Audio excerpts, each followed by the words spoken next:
So ayan, kumusta mga boss, ano? Welcome back sa ating isa na namang episode ng Kahihiyan, ano? So for today's video mga boss, i-share ko lang yung na-encounter ko dito sa sasakyan. Automatic po siya. Para na rin siguro ngadto sa mga sasakyan na automatic. Baka makatulong po ito sa inyo o baka maka-encounter din po kayo ng katulad nitong problema. So yung nangyari po dito mga boss is nawalan po siya ng busina. Ayan oh.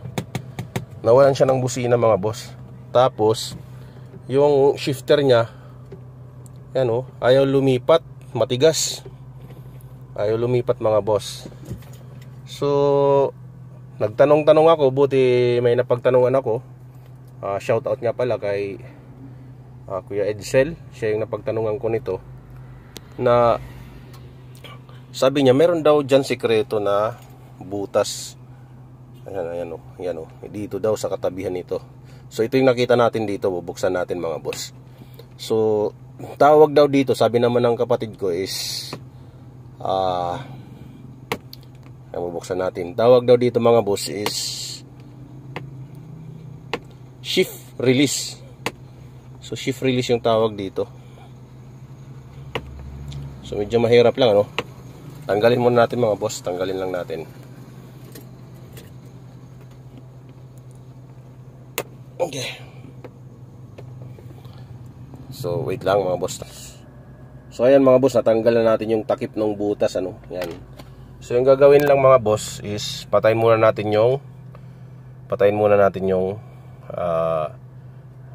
makina. Ayan. Tanggalin natin yung susi. Tapos itong susi mga boss, yun yung ipapasok natin dito. Yan, papasok natin dito. Tapos ipupush natin. Mafi-feel muna na push dyan. Tapos saka na natin ibababa ito. Yan, so wait lang mga boss. I hope makita no. So ayan mga boss. So ipupush natin yung susi. Tapos saka natin ilalagay muna sa neutral. So ayan mga boss, na ilipat na natin sa neutral. Saka natin papaandarin.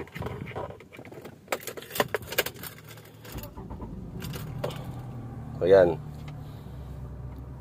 So naka-neutral na siya. So pwede na tayo nito mga boss. Abante na tayo nito. Lagay natin sa drive. Ayan. Pwede na tayo umabante. Ayan.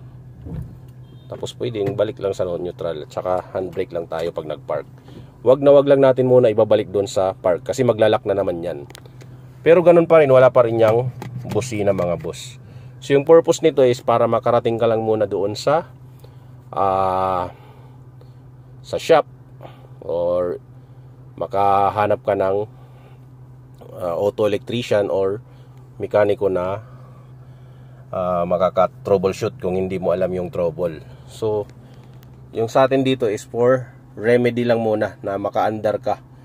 Lalo na kung nangyari ito sa inyo is malayo kayo sa mga kabahayan or malayo sa downtown area na kailangan mo pang bumili ng pyesa. So yun lang mga boss ano. Sana at may na-share tayo ano mga boss. So automatic po yung sasakyan, hindi po ito siguro applicable doon sa manual. Yan. So pag nagpark tayo, naka-neutral lang muna tayo, hindi muna natin ipapark. Kasi ipapark natin, lagay natin sa park yan. Hindi na yan may babalik. Ayan matigas na yan. So yan lang muna mga boss. Bye and God bless everyone.